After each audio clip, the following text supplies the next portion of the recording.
एक समय की बात है, एक गरीब और बूढ़ा आदमी एक राज्य में रहता था। वह जंगल से लकड़ियां लाकर बेचता था और अपना गुजारा करता था। उसके पास एक बहुत ही खूबसूरत सफेद घोड़ा था जो पूरे राज्य में अनोखा था। उस घोड़े की खूबसूरती के कारण राजा भी उस बूढ़े आदमी से जलन करता था। बहुत से अमीर लोगों ने उस घोड़े को खरीदने की कोशिश की और राजा ने भी कई बार सोने के सिक्के तक ऑफर किए, लेकिन वह बूढ़ा आदमी किसी भी लालच में नहीं आया।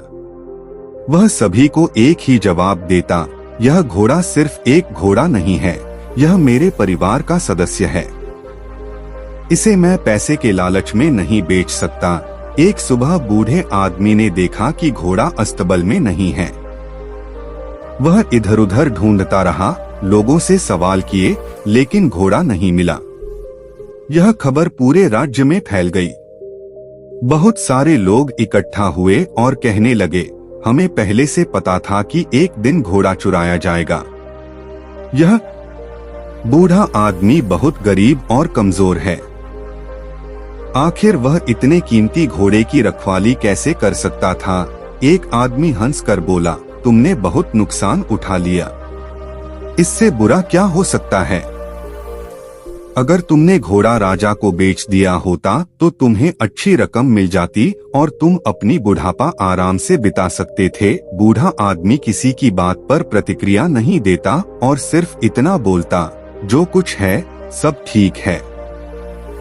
सच्चाई सिर्फ यह है कि घोड़ा अब अस्तबल में नहीं है। बाकी देखेंगे क्या होता है। इस घटना के बाद 1 महीना बीत गया। फिर अचानक एक रात घोड़ा वापस आ गया। वह चोरी नहीं हुआ था, बल्कि जंगल में भाग गया था। लेकिन हैरानी की बात यह थी कि उस घोड़े के साथ उसी नस्ल के 12 और घोड़े भी आए थे। यह खबर फिर से पूरे राज्य में बिजली की तरह फैल गई।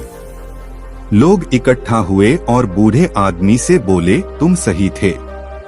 घोड़े का खो जाना कोई दुर्भाग्य नहीं था, यह तो एक वरदान साबित हुआ। तुम्हारी किस्मत बदल गई है। अब तुम घोड़े का व्यापारी बन सकते हो। बूढ़ा आदमी शांत रहा और बोला, सच तो यह है कि 12 और घोड़े आए हैं। जो कुछ है सब ठीक है।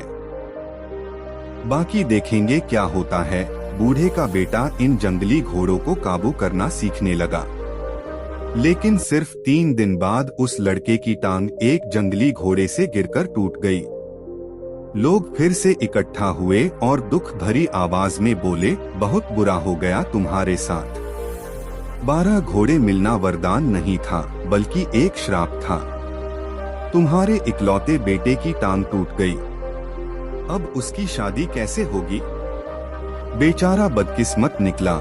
लेकिन बूढ़ा आदमी लोगों की बातों से प्रभावित नहीं हुआ।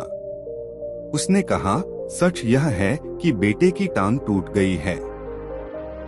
यह भी सच है कि अब मुझे बुढ़ापे में उसकी मदद करनी पड़ेगी। लेकिन जो कुछ है सब ठीक है।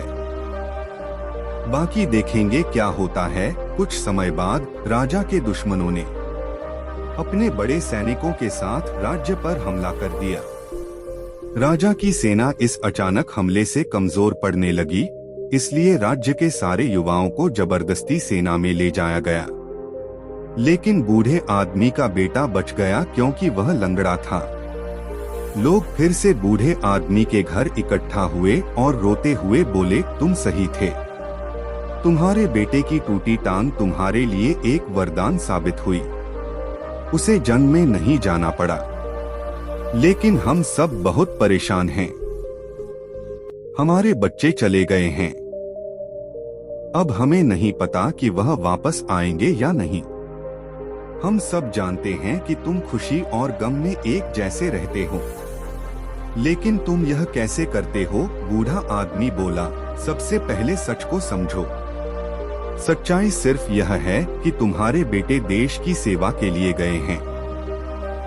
शायद यह तुम्हारी मर्जी नहीं थी, लेकिन वह गए हैं।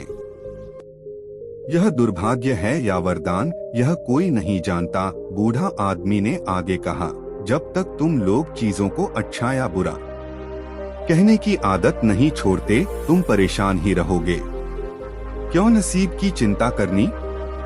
अगर तुम्हें चिंता करनी है तो अपने काम की करो, अपने विचारों की करो और जिंदगी खुशी से जीते रहो। मुनाफा, नुकसान, किस्मत, यह जिंदगी के छोटे हिस्से जैसे हैं। जैसे तुम पूरी किताब को सिर्फ एक लाइन पढ़कर नहीं समझ सकते, वैसे ही एक घटना के आधार पर यह फैसला कैसे कर सकते हो कि जिंदगी अच्छी है या बुरी। जो हमारे बस में नहीं होता, हम उस पर राय बनाते हैं और बेकार के फैसले करके परेशान हो जाते हैं। जिंदगी के छोटे छोटे हादसों पर फैसला मत करो, बल्कि उस पल में जियो। जिंदगी इस पल में है। खुश रहो और अपना काम करते रहो। लोग क्या कहते हैं उस पर ध्यान मत दो, चाहे वह तुम्हारे बारे में अच्छा बोले या बुरा।